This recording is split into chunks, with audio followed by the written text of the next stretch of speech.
Ayun guys, alam nyo sa totoo lang, siguro isa ito yung ano no, disadvantage ng company driver at saka owner operator. Kasi kapag ka company driver ka, maaari kang hindi pumasok kung masama pakiramdam mo talaga. Yun. Kung hindi mo na kaya, pwede kang magpahinga, hindi ka pipilitin. Katulad ng owner operator, tulad natin, nagbabayad tayo ng truck. Talagang napakahalaga yung bawat biyahe. Kasi nagbabayad ka ng truck. Ayan. Kasi kung hindi ka bumiyahe,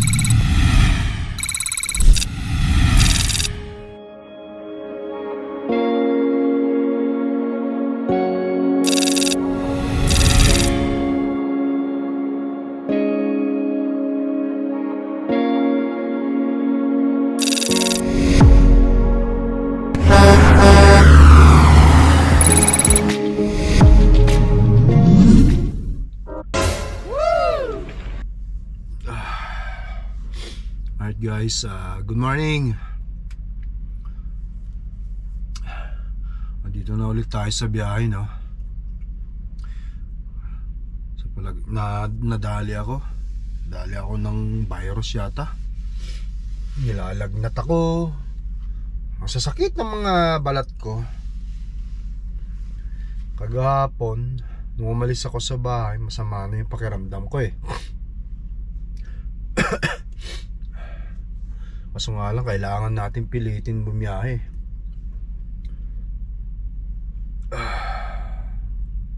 Hapon nag-drive lang ako ng mga ilang oras. Huminto na ako kasi parang talagang masama ng pakiramdam ko. Lalo na kagabi guys, talagang parang sasabog ang ulo ko. Sakit. Pero meron naman akong gamot na iniinom. Bumila ako kanina ng Tylenol. Pautay-utay din yung tulog ko kasi nagigising ako kasi minsan inuubo ako. Minsan giniginaw ako. Pero hindi masyadong malamig dito sa kinaroroonan natin guys. Nandito tayo ngayon sa Wisconsin na. Meron pa akong driving hours na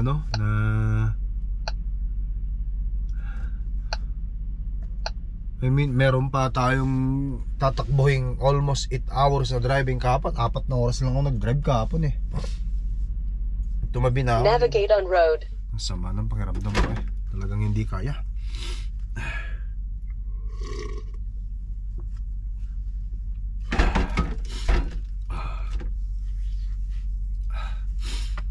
Tinamaan ako dahil siguro ito sa di ba, summer tapos nag-winter.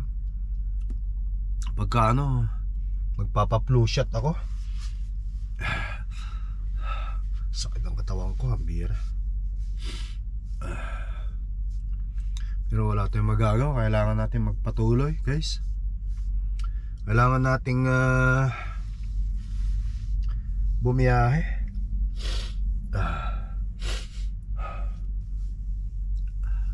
Simulan ko na ngayon para sa ganoon makarating ako doon sa delivery natin ng kahit hapon, kahit pahinto-hinto na lang siguro ako. Mag pre-trip muna ako guys, tapos larga na tayo. Magbibihis lang ako, tapos bababa na ako.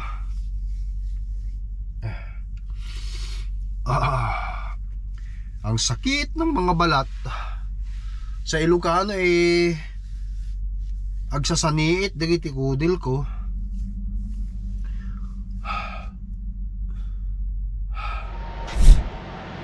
Alright you guys, i-check muna natin ang mga langis ng ating truck para sa ganun kondisyon, mag-refill kung kailangan ng refill. Yep. Yeah. Okay. Alright. Ilalim. Oh.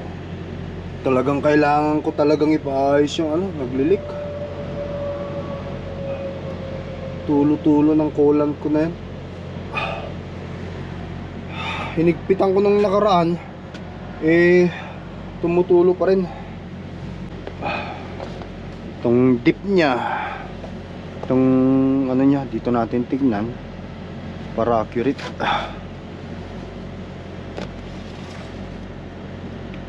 Okay, nasa max pa rin. Okay pa, pwede pa. Bukas ko na lang rebilang guys.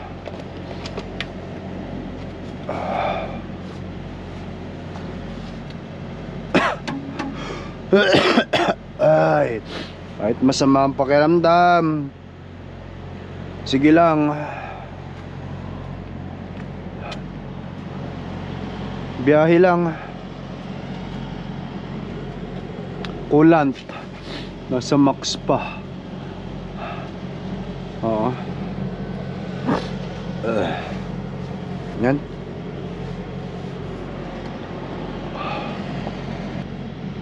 So far guys, wala naman ako nakikitang hindi maganda, except yung kailangan ko lang higpitan siguro ito, kasi talagang o kaya replace na lang siguro yan. Hinigpitan ko nung nakaraan yan eh. May tumulo na naman. Ayun o, moist, ibig sabihin tumutulo yung hose na yan. Ayun o.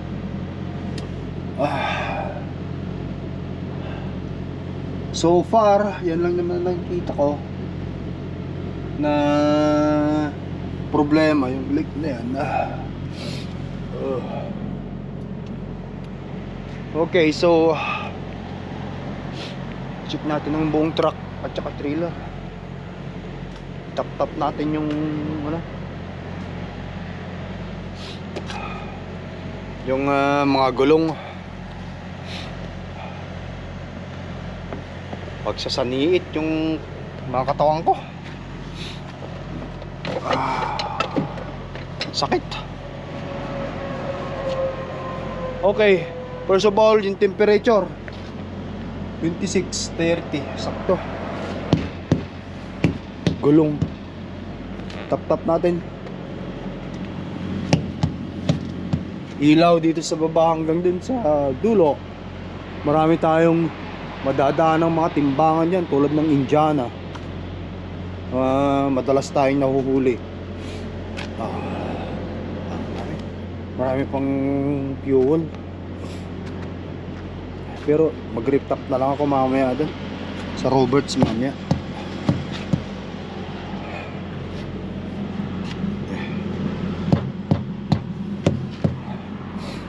Ay nako, ilalim. Yeah, tignan natin dito. Woo! So far wala akong nakikitang ano, aberya. Ito. O yan, importante hindi sila nagra-rub.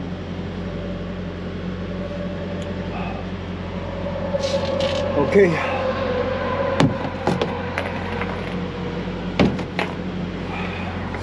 Ay, kailangan pa rin gawin ang trabaho kahit masama na ang pakiramdam ng inyong host na sila kay tracker. Likod, ilaw sa likod. Yan.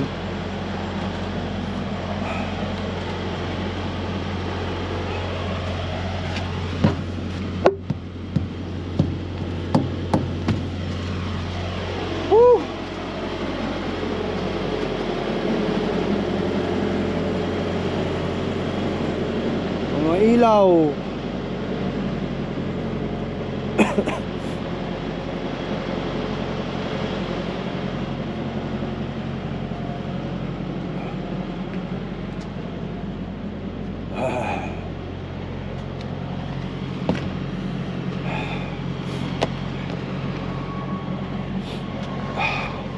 Ayan guys, alam nyo sa totoo lang, siguro isa ito yung ano no, disadvantage ng company driver at saka owner operator.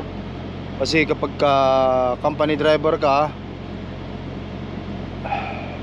maaari kang hindi pumasok kung masama pakiramdam mo talaga.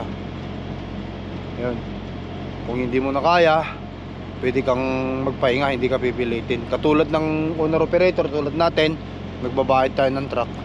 Talagang napakahalaga yung bawat biyahe. Kasi nagbabayad ka ng truck. Ayan. Kasi kung hindi ka bumiyahe sa loob ng isang buwan, kunti lang ang biyahe mo, truck lang ang mababayaran mo, paano na lang yung pamilya, yung gastusin ng pamilya, ganun. Yun siguro ang isang disadvantage ng company driver at saka owner operator. Kumbaga, wala silang responsibility yung mga company driver. It means when it comes to itong bayaran ng truck, siyempre lahat naman tayo may responsibilidad, hindi lang itong truck, no? Siyempre yung family, yan ang number one nating responsibilidad. Yan lang ang masasabi ko, isang advantage ng company driver at saka owner operator. Walang yellow rito, walang snow, nakikita nyo sa pero pakiramdam ko sobrang lamig. Kailangan ko pa rin i-perform ang aking task bilang pagpi-free trip natin. Kasi importante yan. At least kung may makita tayong hindi maganda, maagapan na natin yan. Alright.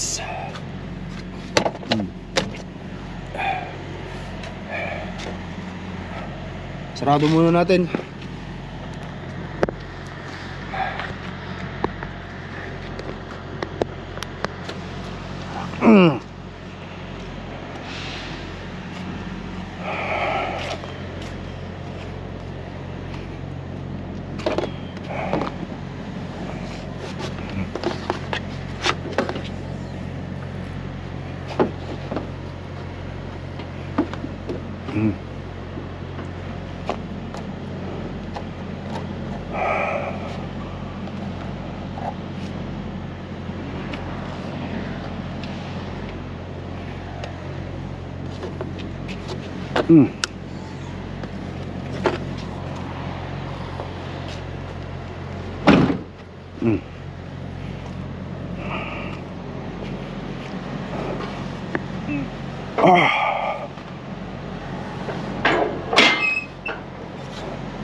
Alright guys, tara. Larga na tayo.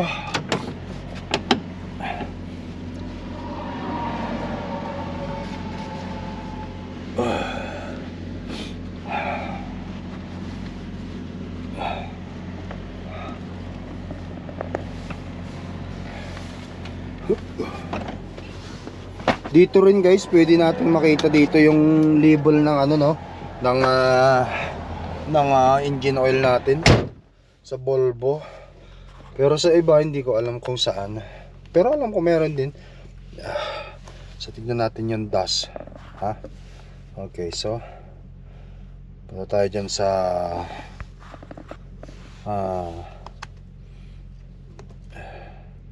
pop-up hindi, truck data. Ayun. Yan, makikita natin the vehicle diagnose, engine oil level dyan sa engine oil level natin. Ayan. Naka-max pa tayo. Pero bihira ko lang tinitignan dito. Doon sa baba ko talaga more on. Kasi minsan baka mamaya ito na nagmamalfunction At least kahit pa paano, tinitignan ko dyan. Tinitignan ko rin doon sa baba. But anyway guys, tara. Para makalayo tayo. Mahaba-haba pang biyabiyahin natin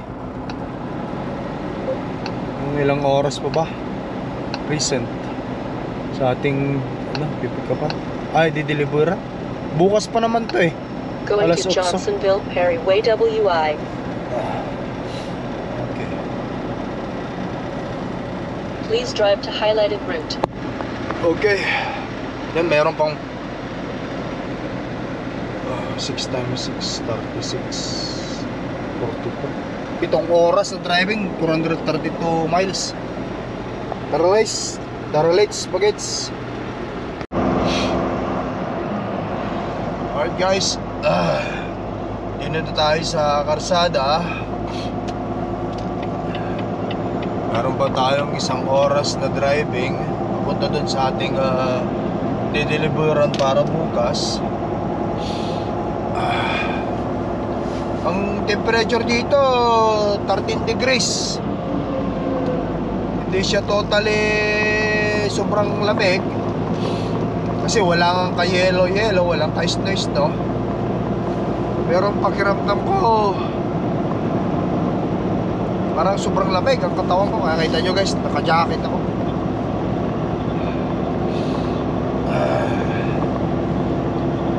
Ano yata kasi sa previous video natin, nakita nyo naman, nagpamasahe rin ako doon. Pagupit, nagpalinis ng ngipin, nagpamasahe. Lalo yata nalamog ang katawan ko sa masahe. Lalo yata akong nagkasakit sa masahe.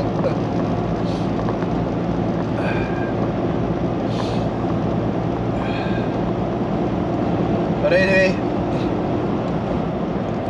ang sarap ng pakiramdam pag namamasahe. Kasama sa insurance dito yun yung insurance namin dito guys. Kasama yung massage. 80% ang babayaran ng insurance, 20% yung babayaran ko. Bali ang massage $99 ang isang oras.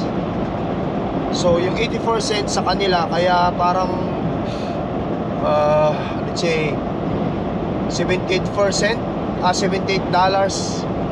$79 yung bayaran nila. Kami yung 98.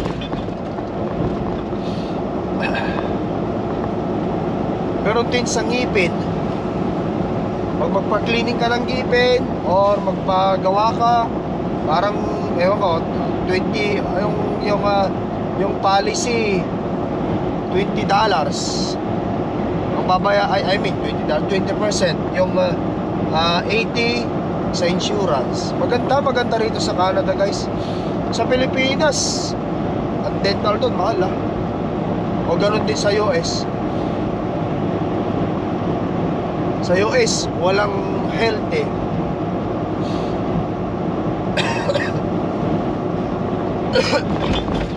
health insurance sa company meron siguro, pero yung free health insurance ka ng parang sa province, katulad sa Canada, sa province of Manitoba, meron kaming insurance din sa health. May health kami. But anyway, tuloy-tuloy lang tayo guys. Sakit ng mga katawan ko. Ayan mga lodi kita nyo naman, walang ka-snow. Masarap bumiyahe.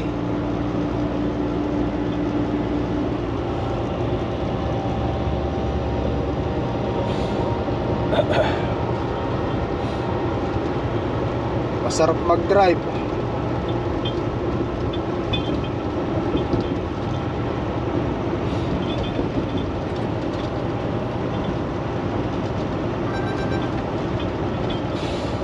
Ay nako, ang sakit ng mga balat ko.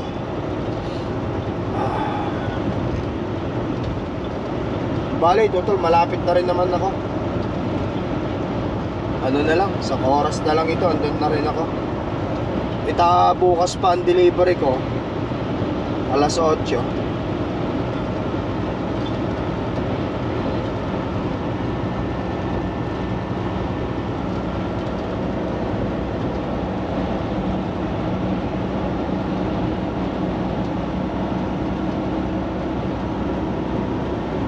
Tuloy-tuloy lang tayo guys.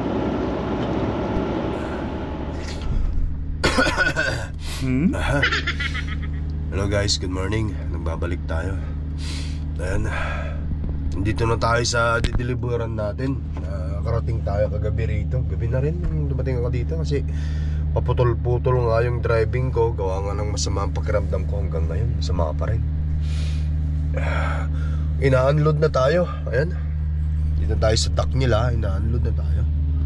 Pula na yung ating yung ilaw doon sa dock.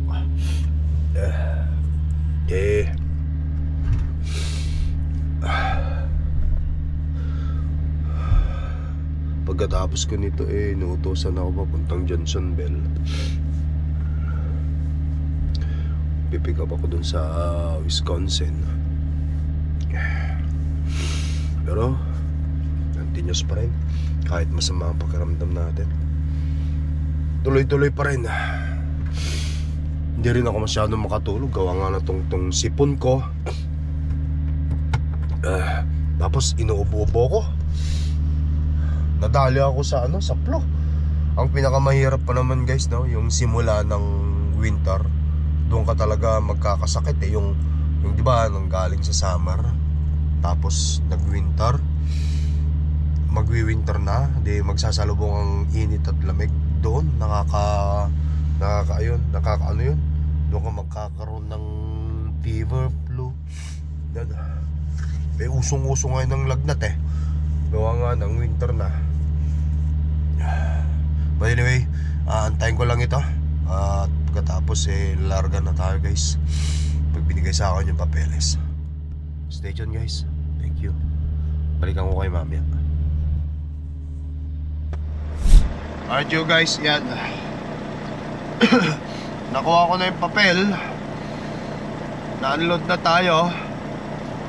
Papunta na tayo dun sa sa susunod nating assignment. Ayun yung papel, pirmado na nila.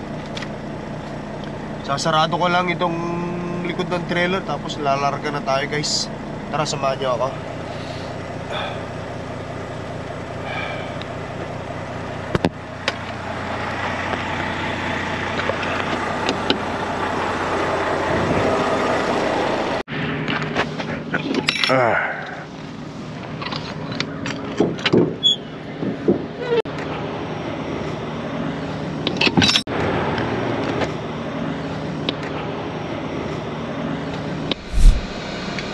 Alright you guys, ayan, isarado na natin. Putol-putol yung aking GoPro. Gawa nga ng nalulubat siya. But anyway, thank you sa muli sa inyong walang sawang panonood sa mga video vlog nila. Ingat kayo lagi guys. Yan, tulad nga lang sabi ko, ito yata yung parang disadvantage at saka advantage ng company driver at saka owner operator. At least kung company ka, kapag masama pakiramdam mo, pwede kang mag-take off na walang iniisip na responsibilidad. Hindi katulad ng owner operator na kapag may sakit ka, hanggat kayang kumilos talaga, kahit masama pakiramdam, talagang kakayanin mo. Gawa nga ng mayroong kang responsibilidad na kailangang bayaran. Well, anyway, syempre ganyan talaga, no? Pagkatapos naman mabayaran to, siguro kahit na medyo masimple-simple na lang tayo sa pagbiyahe, yun, sa simula lang talaga ay mahirap talaga magkasakit at magka-aberya ang mahirap magkasakit ang driver, which is tayo. Mahirap yung truck magkaroon ng aberya. Kasi lahat yan, ang nangyayari, teka lang sandali, yung kape ko. Ang nangyayari, kapag ang driver nagkasakit, ito ang bayad sa truck. Siyempre, di ba? Tuloy-tuloy ang bayad ng truck Kapag ang truck ang nagka-aberya, hinto ang biyahe, of course, siyempre, ang bayad sa truck hindi rin hihinto. Ganun lang yun. Hopefully, paliwanag kung maigi. Kung hindi, ulitin ko. Kapag ang driver, which is ako, nagkasakit, hindi tayo makakabiyahe, ang bayad ng truck, tuloy-tuloy, wala tayong pambayad. Excuse me. Kapag truck ang nagkaberya, nasa pagawaan, tuloy-tuloy pa rin yan ang bayad, pero walang pambayad kasi hindi nga maibiyahe. Yung parang gano'n yun guys. But anyway, yan lang ang disadvantage at saka advantage na nakikita ko being owner operator at saka company driver. But anyway guys, thank you ulit sa inyong walang sawang panonood at pagsuporta sa video vlog nila kayo. Ingat kayo lagi guys. Peace up. Thank you. Bye bye for now.